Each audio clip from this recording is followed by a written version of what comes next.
Добрый день, меня зовут Малышева Нинель Васильевна. Я работаю директором Департамента науки и инноваций Северо-Восточного федерального университета. Кроме этого, являюсь ведущим научным сотрудником Международной научно-исследовательской лаборатории лингвистической экологии Арктики, которая была открыта в 2021 году в рамках реализации мегагранта правительства Российской Федерации и кандидат филологических наук. Тема, про которую я бы сегодня хотела вам рассказать, она достаточно актуальная и востребованная в силу того, что сейчас в Республике Саха-Якутия мы наблюдаем некую языковую конкуренцию, когда языки коренных народов Севера, к сожалению, исчезают, некоторые диалектные слова находятся и на грани исчезновения, и поэтому эта тема, она является с точки зрения национальной политики очень актуальной и востребованной. Все мы знаем, что 13 февраля – это день родного якутского языка. В этот день весь народ Саха, языковые активисты, научное сообщество, которое занимается теми или иными актуальными вопросами изучения языка, празднуют этот день. Что касается якутского языка, то нужно сказать, что якутский язык, он входит в тюркскую языковую группу, наряду со многими тюркскими языками, с такими как тувинский, хакасский, алтайский, татарский, башкирский и так далее. А в то же время якутский язык, являясь частью тюркской языковой группы, он также представляет очень большую языковую ветвь. Эту ветвь мы называем алтайской языковой семьей. И в рамках этой группы якутский язык, он родственен с монгольской языковой группой, с тунгусо-маньчжурской языковой группой. И поэтому лексика якутского языка, лексический пласт нашего языка, он включает в себя компоненты монгольской группы, то есть примерно 30% лексики якутского языка представляет монгольскую языковую группу. Поскольку якутский язык относится к тюркской языковой семье, безусловно, 60% лексики якутского языка – это, собственно, тюркские слова. Кроме этого, до 10% лексика якутского языка также имеет слова, заимствованные от тунгусо-маньчжурской группы языков. Это эвенизмы, эвенкизмы. И мы знаем, что на протяжении многих лет наши предки, они проживали на одной территории с теми же эвенками, эвенами, и впоследствии таких языковых контактов они переняли их слова в якутский лексический фонд. Если говорить в целом о языковой ситуации в Республике Саха-Якутия, то данные переписи 2010 года показывают нам довольно положительную динамику. Согласно переписи 2010 года, 466 тысяч людей указали себя как саха, как якуты. При этом 90% якутов указали, что для них родным языком является якутский язык. А 96% указали, что они одновременно хорошо владеют и на русском языке, и на якутском языке. Согласно атласу языков народов мира ЮНЕСКО, якутский язык определен как уязвимый язык. Эвенский, эвенкийский, юкагирский, чукотский, долганский языки, которые функционируют на территории нашей республики, они указаны как миноритарные языки, то есть это языки, которые находятся на грани исчезновения. Поэтому наша лаборатория, которая занимается лингвистической экологией народов северо-востока России, народов Арктики, она занимается вопросами большого фундаментального характера.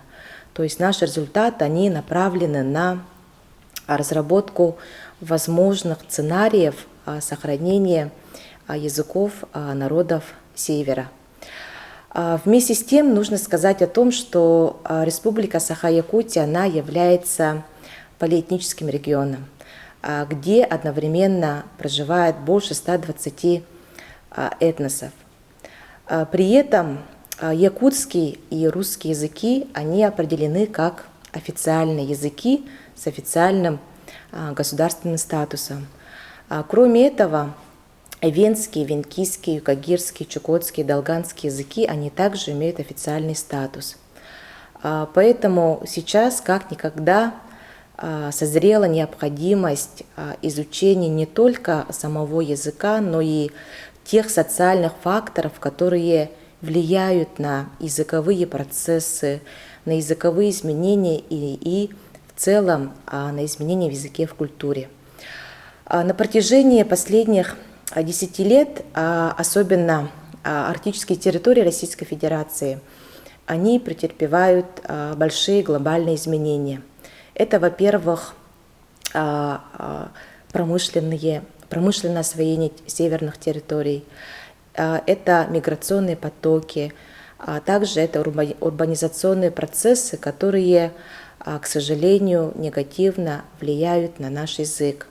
Поэтому задача нашей лаборатории – это комплексное изучение языка как одного из важных индикаторов устойчивого развития региона, а также благосостояния отдельных этносов.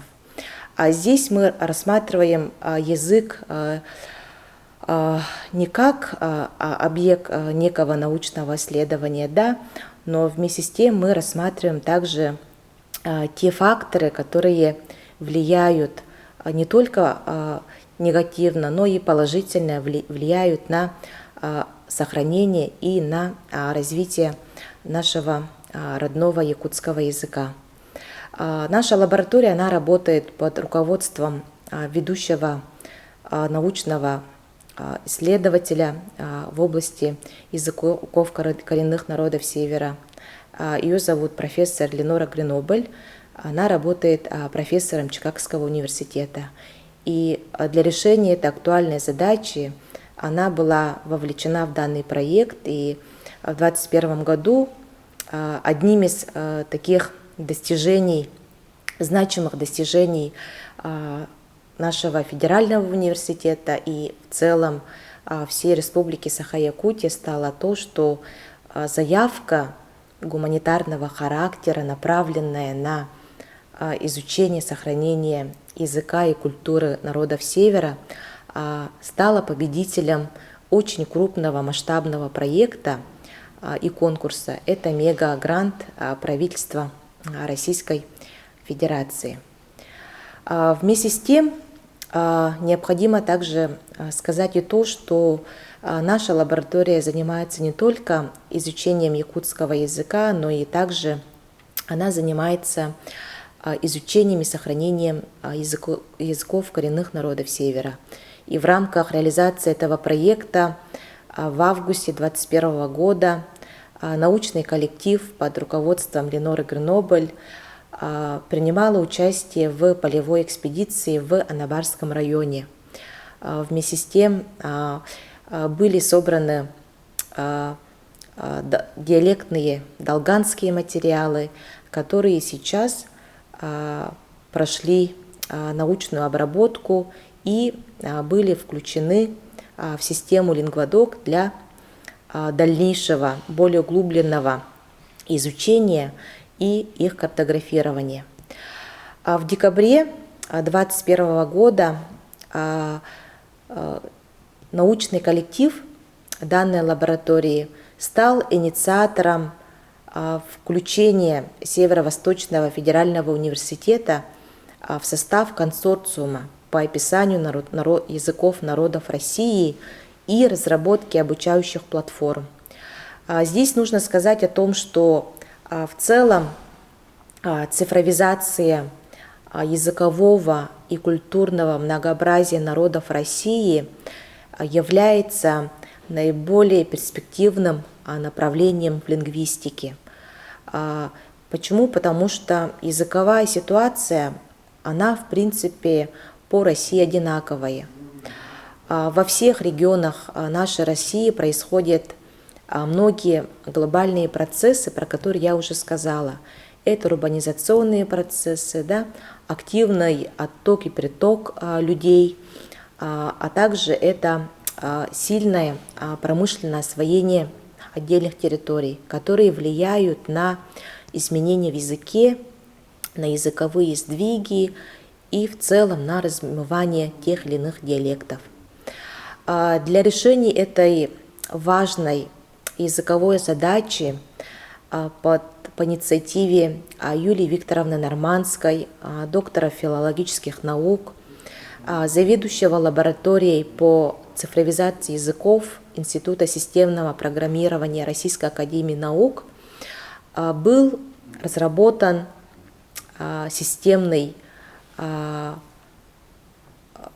была разработана лингвистическая платформа, называется «Налингвадок», которая направлена на описание всех языков народов России.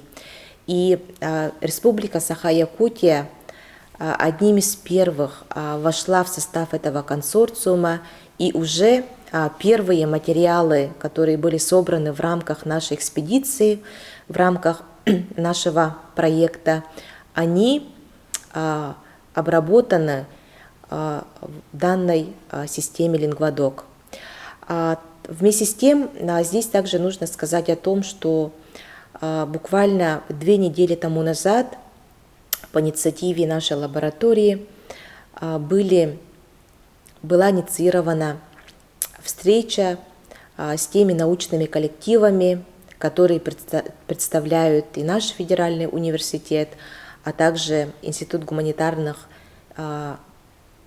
исследований Сибирского отделения Российской академии наук, языковые активисты, которые по своей инициативе занимаются этими важными вопросами, чтобы собрать все наши усилия, все наш потенциал в выполнении этой большой национальной задачи.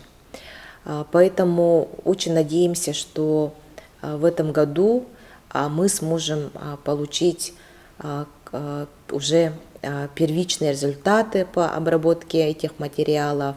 И действительно наш язык, язык народа Саха, язык коренных народов Севера, если он своевременно будет зафиксирован, обработан, оцифрован, он сможет уже иметь большое значение для нашего подрастающего поколения, для того, чтобы они, благодаря компьютерной обработке, благодаря интернет-ресурсам, смогли научиться и разговаривать свободно на своих родных языках.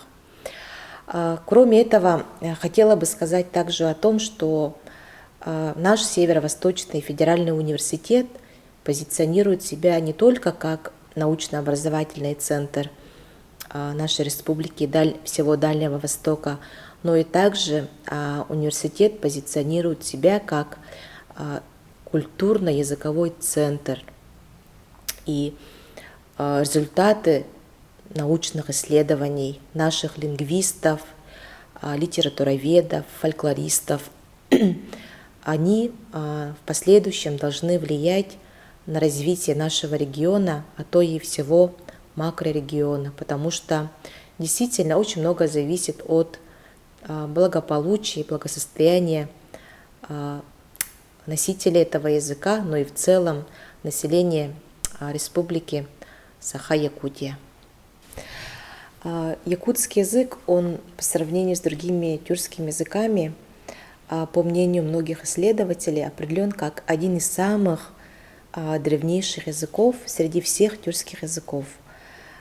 Поэтому многие лексические единицы, которые сейчас присутствуют в лексике якутского языка, имеют многие параллели в языках древнетюркских рунических памятников. Это и древнеуйгурские, древнеархонские и древнеенисейские письменные памятники. Этой темой среди якутских лингвистов более углубленно занимался мой учитель, научный руководитель по кандидатской диссертации, доктор филологических наук Левин Герасим Герасимович, которого, к сожалению, в 2019 году не стало вместе с нами, но, тем не менее, его труды, его работа, она по сей день для нас открывает новые перспективы в изучении вопроса истории якутского языка. Многие российские и зарубежные лингвисты, когда занимаются вопросами сравнительно-сопоставительного языкознания, сравнительно-исторического изучения тюркских и алтайских языков, они всегда свое исследование начинают с якутского языка. Почему? Потому что наш якутский язык уникален тем, что он включает в себя архаические компоненты протюркского языка и в целом древнетюркских языков. Поэтому многие тюркологи, лингвисты, когда занимаются теми или иными языками сравнительно исторического характера, они всегда стараются находить лексические параллели в якутском языке. Поэтому наш язык уникален не только в лексическом плане, да, безусловно, лексика якутского языка, она очень богата заимствованными словами, богата тюркскими элементами, монгольскими компонентами, тунгусо-маньчжурскими компонентами, но вместе с тем также она особенно в грамматическом также плане. Поэтому необходимо сейчас нам всем изучать якутский язык, его грамматический строй, лексический состав, потому что, как показывают нам данные антропологов, этнографов, историков, все-таки якутский язык по сравнению с другими тюркскими языками, он имеет свою особенную историю развития. И мы все знаем, что одним из первых от тюркского каганата были отделены наши предки, якуты, да, которые через Байкал, Саяно-Алтайских краев, они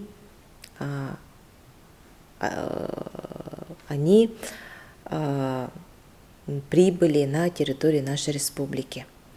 Поэтому через язык можно определить языковые контакты предков носителей, да, потому что именно только язык нам четче показывает, с какими народностями контактировали наши предки, в каких периодах, какие социальные факторы, социальные мероприятия происходили в жизни носителей языка, потому что именно язык показывает те или иные социальные явления. Поэтому та задача, которой мы занимаемся, это задача фиксации, сохранения, развития языков народов Севера, она является общенациональной задачей. И цифровизация в этом плане, цифровизация, документирование языкового и культурного многообразия народов Севера — это одна из перспективнейших направлений в российской лингвистике, потому что только благодаря цифровизации мы можем сохранить свой язык и передать нашему подрастающему поколению те знания наших предков, народную самобытность и идентификацию нашего народа через язык, чтобы они изучали, знали свой народ, знали историю своего народа и знали уникальность и особенность нашего родного якутского языка.